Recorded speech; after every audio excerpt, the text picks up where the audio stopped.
¿En qué estoy gastando mi vida?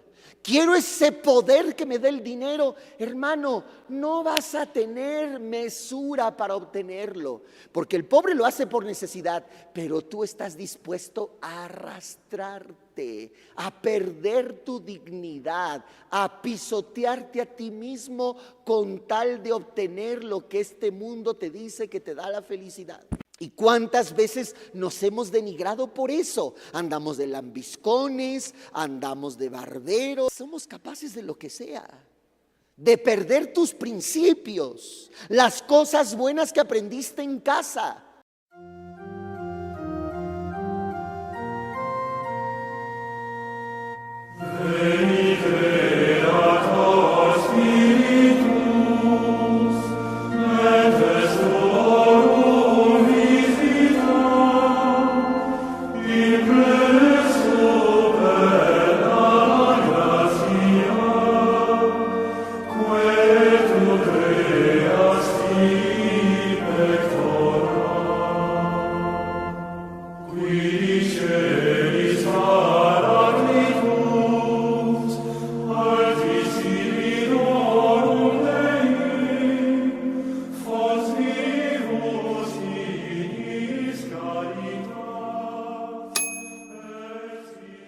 A la mitad del texto que hemos escuchado, Jesús hace un elogio a este administrador deshonesto.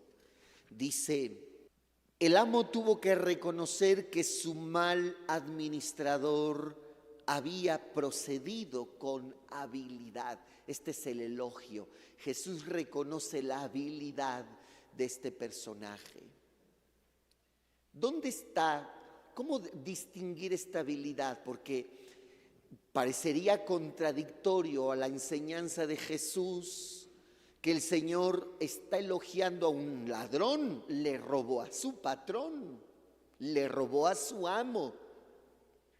En una circunstancia límite, el patrón lo iba a despedir.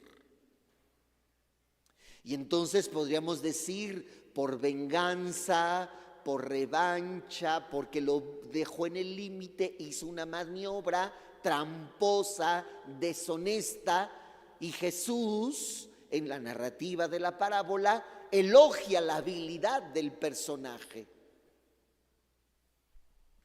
Jesús de veras elogió. Por eso tenemos que entender el contexto de esta parábola, y precisamente el contexto, lo que no nos dice la palabra, pero Jesús está suponiendo, nos lo da la primera lectura. Ese es el contexto. Y más que hablar en principio de este mal administrador, nos habla del dueño, del patrón. Y eso se refiere a la primera lectura. Dice: escuchen esto los que buscan al pobre solo para arruinarlo. Esto es muy importante, porque Jesús no está hablando en contra de los ricos. Entonces, todas estas ideas que nos meten en la cabeza, porque las escuchamos por donde sea, es la narrativa de muchas películas y series, nos hacen entender equivocadamente la figura, en este caso, del patrón. Jesús no está condenando al patrón por ser rico y es malo. Esto no es así. Aquí Jesús está hablando de un perfil, más bien la palabra de Dios, estamos en la primera lectura del profeta Amós, está Dios condenando, dice, al que busca el pobre para arruinarlo. Claro, podríamos pensar en alguien muy rico que explota a los pobres, pero a veces no tenemos que ser tan ricos para explotar a los pobres.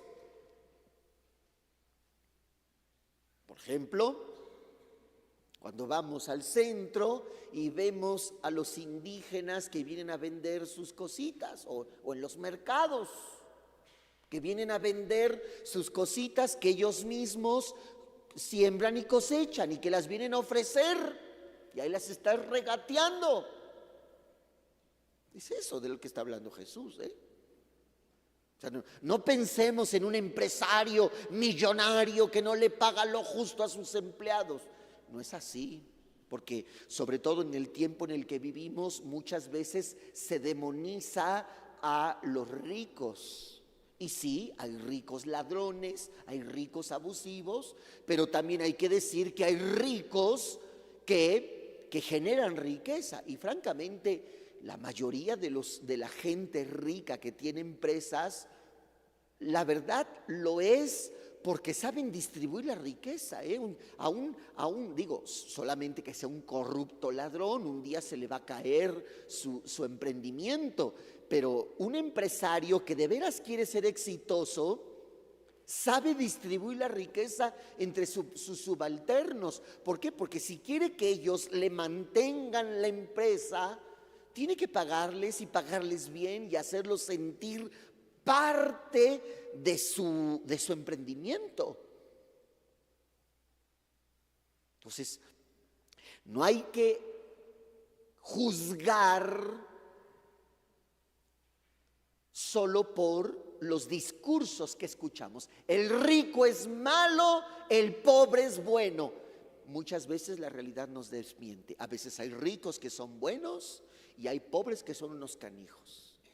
Entonces, no está en ser pobre, no está en ser rico. De eso no habla la palabra de Dios. Está hablando del que busca al pobre para arruinarlo. Y repito, eso podemos ser tú y yo cuando no prestas un servicio de calidad, sobre todo cuando te pagan para que lo hagas. De hecho, vamos a ver lo que dice. Y esos que andan buscando al pobre para arruinarlo, dicen: ¿cuándo pasará el descanso del primer día del mes para vender nuestro trigo y el descanso del sábado para reabrir nuestros graneros? O sea, sabe que estas personas tienen necesidad, saben que tienen necesidad, ¿sí? Y entonces, pues nosotros les vamos a proveer de su necesidad. Eso parece algo bueno, ¿no? Pero vamos a ver qué sigue diciendo la palabra de Dios. Disminuyen las medidas. Ya desde esa época las básculas estaban amañadas como hoy. Ya desde esa época. Aumentan los precios según la necesidad, ¿no? Ley de la oferta o la demanda. Mayor necesidad, mayor costo. Menor necesidad, menor costo. No solo abundancia, necesidad. Alteran las balanzas, obligan a los pobres a venderse. Estamos hablando, el libro de Amós es de más o menos unos 600 años antes de Cristo. Aquí la palabra de Dios está señalando los abusos que son los abusos también de nuestro tiempo, que han sido los abusos de siempre.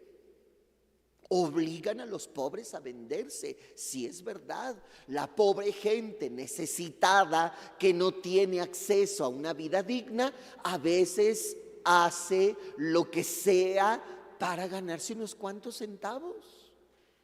Y ahí están, y no es que los estoy yo culpando, pero dentro del crimen organizado sabemos que los grandes capos, los grandes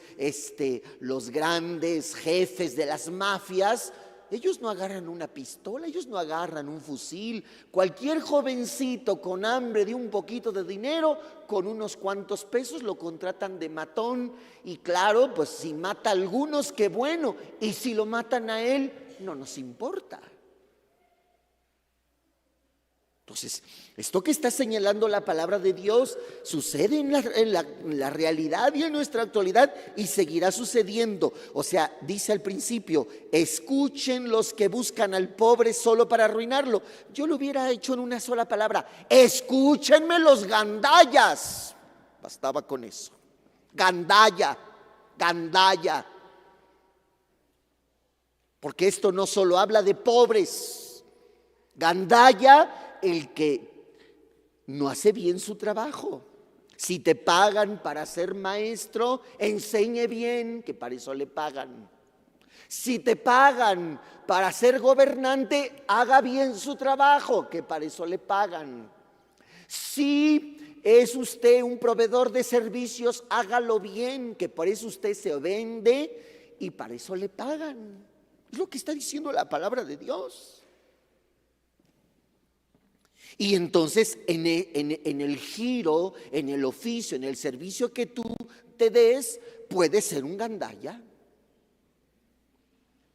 Y eres capaz de obligar a los pobres a venderse. Por un par de sandalias los compran y hasta venden el salvado como trigo. Estamos hablando de los abusivos. El Señor, gloria de Israel, lo ha jurado. Fíjense.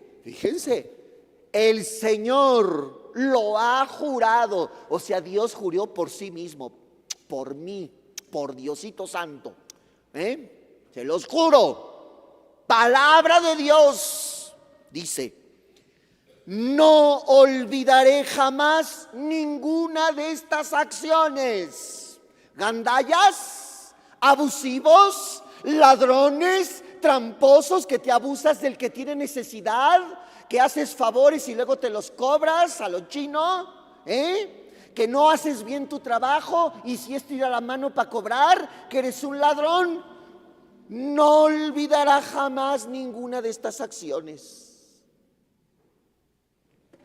Palabra de Dios. Y todos dijimos: te alabamos, Señor. No olvidaré jamás ninguna de estas acciones. Así es que muchas veces nosotros somos bien hipócritas, porque siempre nos escandalizamos de los pecados del sexo, de la carne. Ay, ¿ya supiste que fulanita salió embarazada? Ay, ¿ya supiste esto? Ay, sí, depravados, cochinos. Siempre los pecados ligados al sexo los exageramos. Y no estoy diciendo que sean menos graves. Somos tan hipócritas que muchas veces nos rasgamos las vestiduras. Es el hombre rico, él es el malo, el que explota a los pobres, el que abusa de la necesidad de los pobres. Pero el administrador, aunque él no es el explotador, es el que administra lo que abusivamente obtiene. Aunque el administrador no es el directamente responsable, es cómplice, porque él administra lo que se roban, él administra ese dinero lleno de injusticia. Entonces, hay niveles de responsabilidad. Responsabilidad, el dueño, el patrón, el rico, porque abusa del pobre para empobrecerlo más, abusando de su necesidad.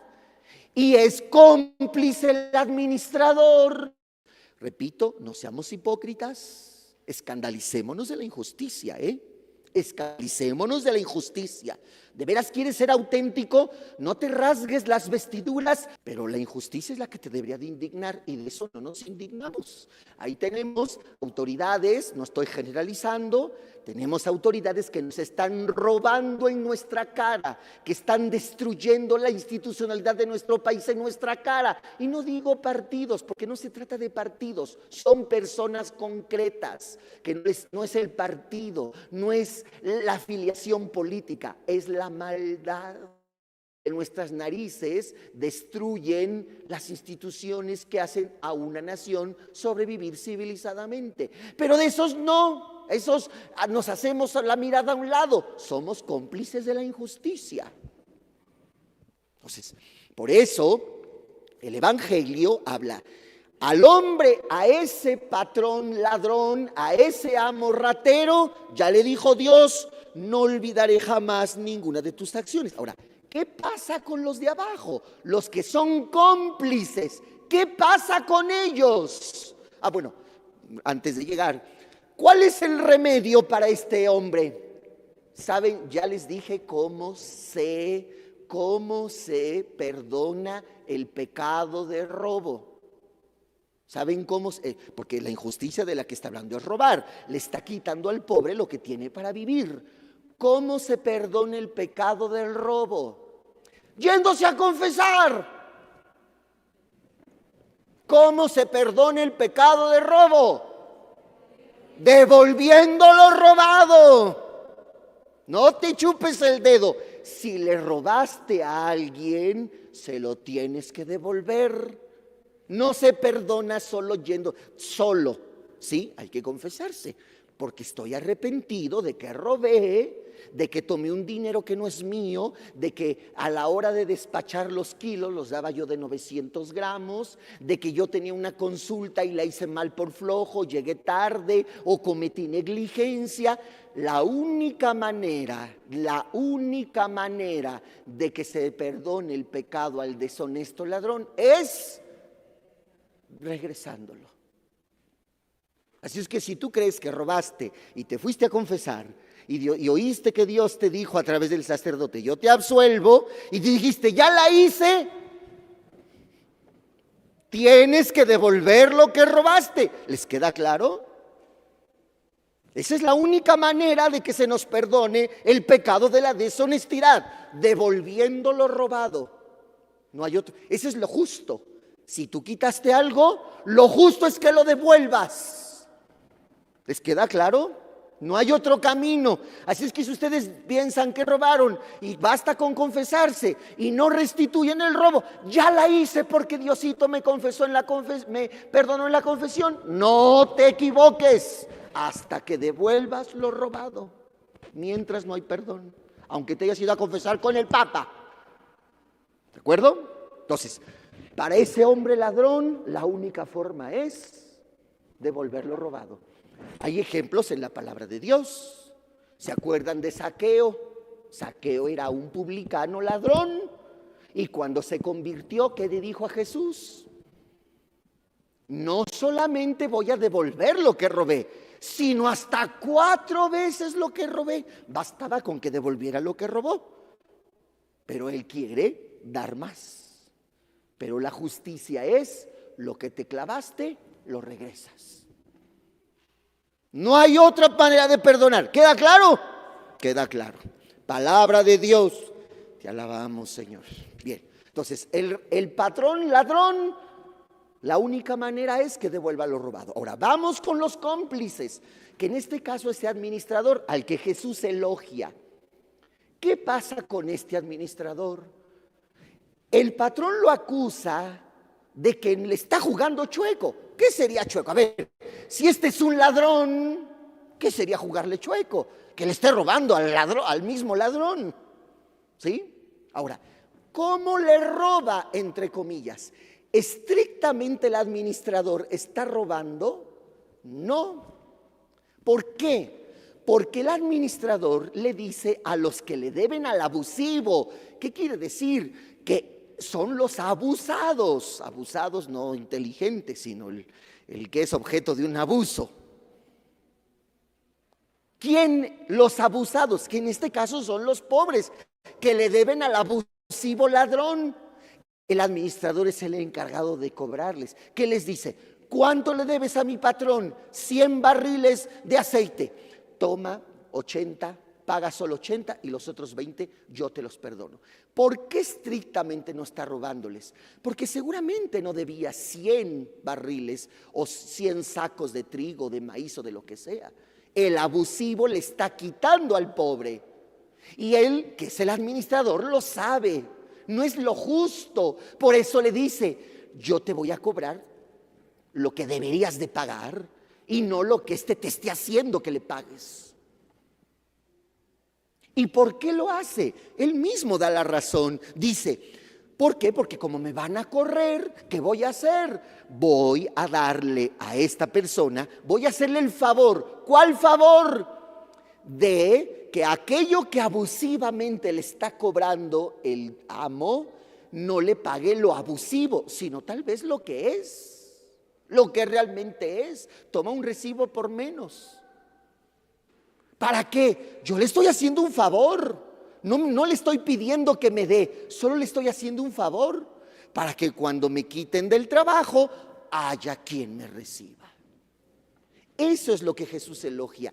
Porque, ¿qué está diciendo Jesús sobre la astucia de este? Este personaje se está dando cuenta que está en una estructura de mal, en una estructura injusta. El dueño está siendo un injusto, un abusivo. Y él usa su posición no para robar, sino para no seguir con esa injusticia. Y le dice a los deudores: vas a tener el recibo menor, no lo que este abusivo injustamente te está pidiendo. Ahora, ¿cuál es la enseñanza con este elogio? ¿Cuál es la enseñanza? Ya dijimos, el patrón, la única forma que tiene de ser perdonado es devolviendo lo robado. Ahora, el administrador que es cómplice, el dinero no es para él. ¿Cuál es el remedio para él? Lo que está haciendo.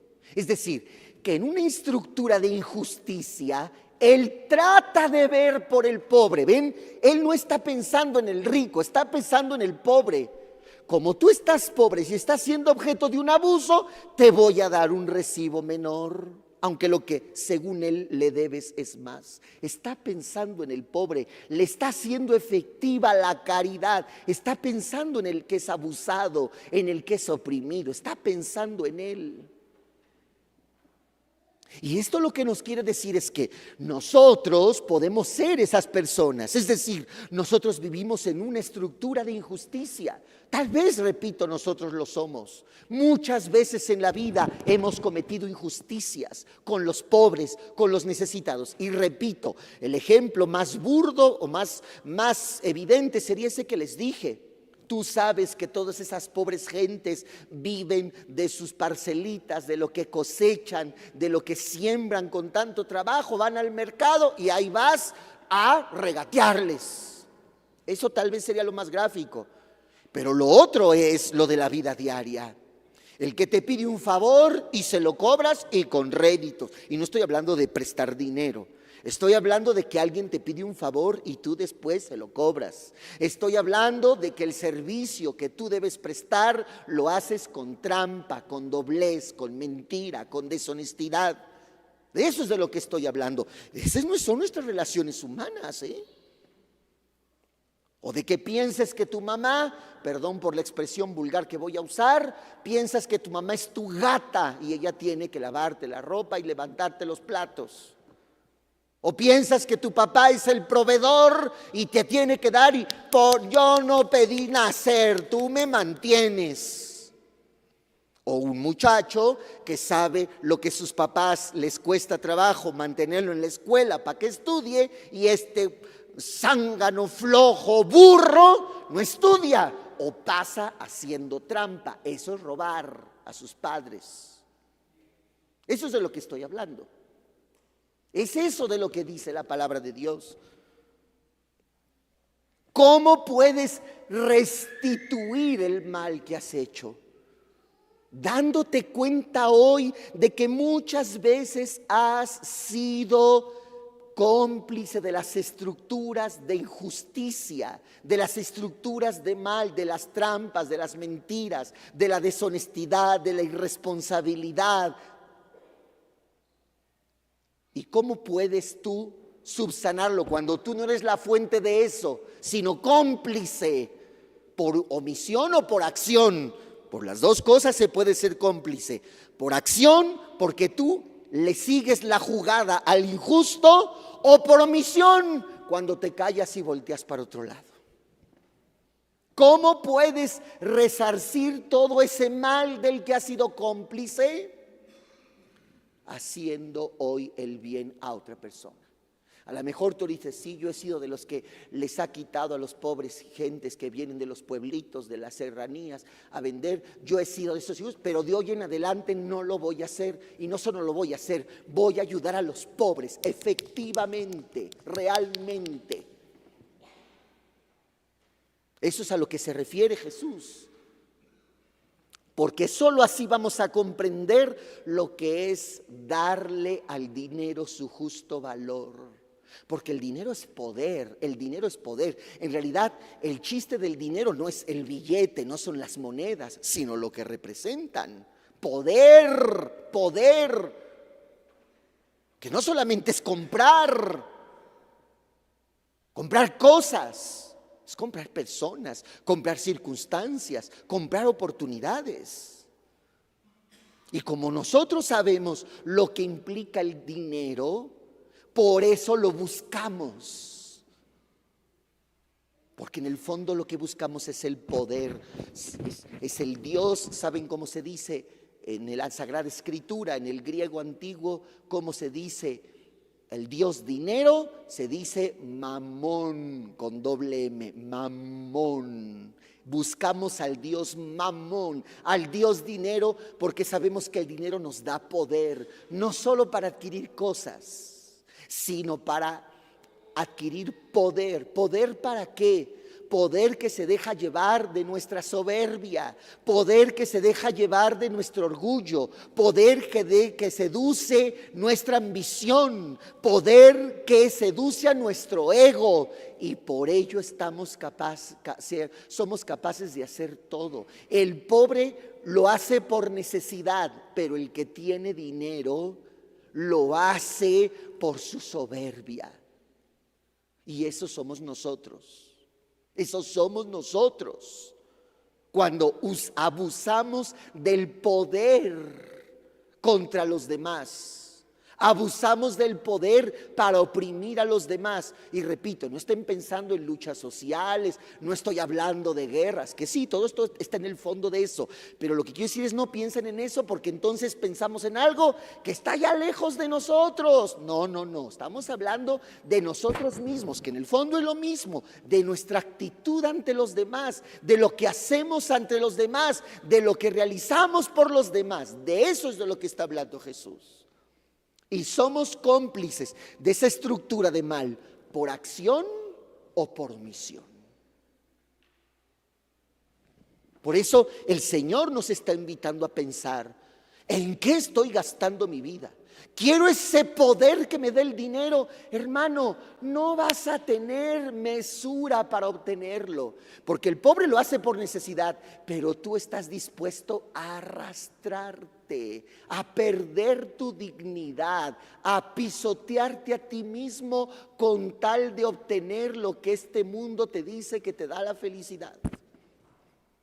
Estás dispuesto a lo que sea. De eso habla la palabra de Dios.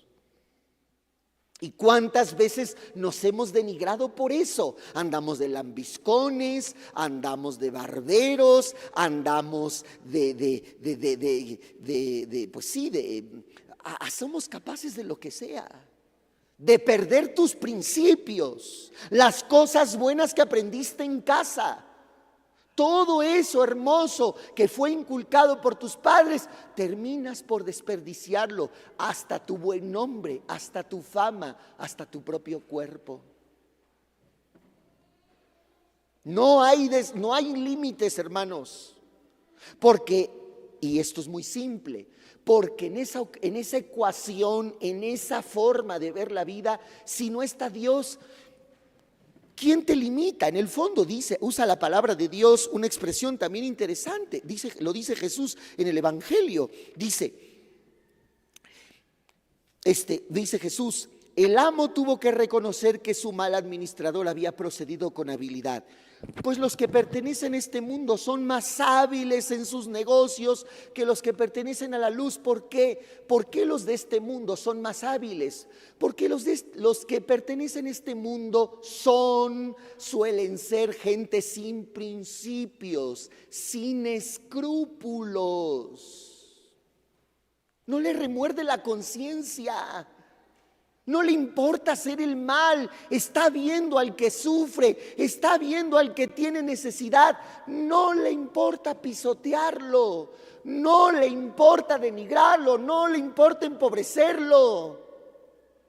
Y piensen cuántas veces con tal de ganar y de salirnos con la nuestra, somos capaces de humillar, de denigrar, de ofender. Yo se los he dicho, cuando un par de personas está peleando, a lo mejor por una causa justa, empiezan a discutir racionalmente, pero cuando no se quieren dejar ganar, pasan de los argumentos a las ofensas y de las ofensas a echarse en cara lo que sea y empiezan a sacar el pasado y los errores y las equivocaciones porque tengo que ganar. ¿Se acuerdan de eso? Hablamos hace 15 días del orgullo. Tengo que ganar, no me voy a dejar, y si te tengo que humillar y te tengo que defenestrar y te tengo que orinar y cagar, perdón la expresión, lo voy a hacer. Y si para obtener el dinero que me da poder tengo que humillarme y tengo que ofenderme a mí mismo, lo voy a hacer. No me va a importar ni mi pareja, ni mi matrimonio, ni mi familia, ni mi honra, ni mi futuro. Eso no me importa. Yo tengo que obtener lo que quiero. Y por eso dice Jesús al final del Evangelio, es muy claro el Señor, por eso no se puede servir a Dios y al dinero.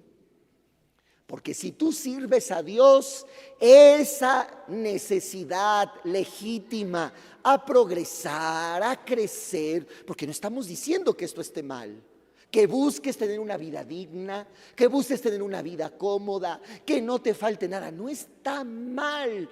Pero si en la búsqueda de eso está Dios, entonces vas a tener principios, escrúpulos para decir hasta acá, hasta aquí.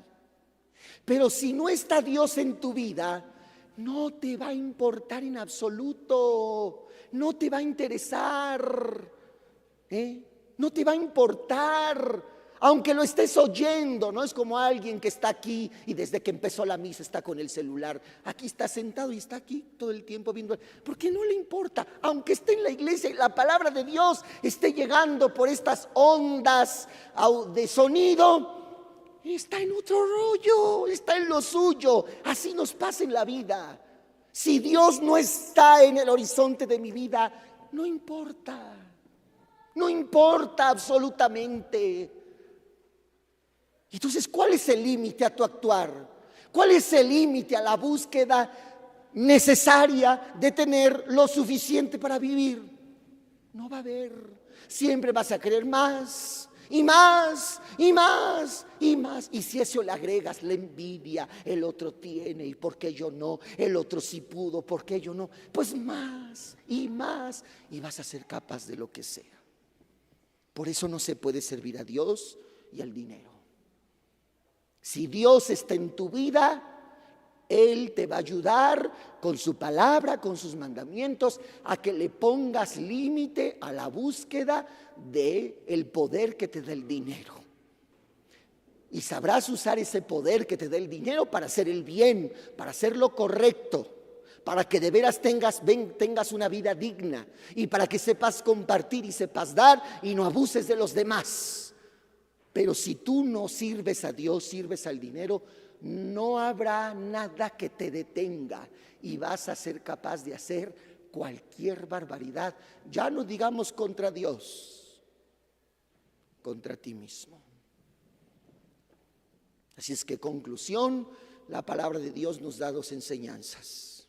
Uno, al abusivo, al ladrón, al deshonesto, al que abusa del pobre por ser pobre y lo hace más pobre, no le va a perdonar sus pecados. Dios no se va a olvidar, no se va a olvidar hasta que devuelva. Ese es el signo de que está arrepentido.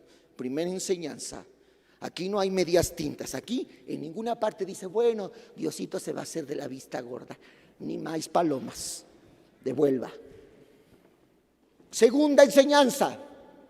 Si tú no eres de esos, pero te das cuenta que has sido parte de una estructura de mal y tú mismo has abusado de los demás porque de alguna manera las circunstancias, la vida te han puesto en esa posición y tú por omisión o por acción has sido un mal administrador. Jesús elogia a este hombre. Hazle el bien al que tienes hoy enfrente, da de lo que tienes, y mucho más meritorio si te quitas el pan de la boca que tú necesitas para dárselo a quien tiene mayor necesidad que tú. Eso cubre los pecados. Por eso Jesús dice, con el dinero tan llenos de justicias, gánense a los que los van a recibir un día en el cielo. Lo dice Jesús.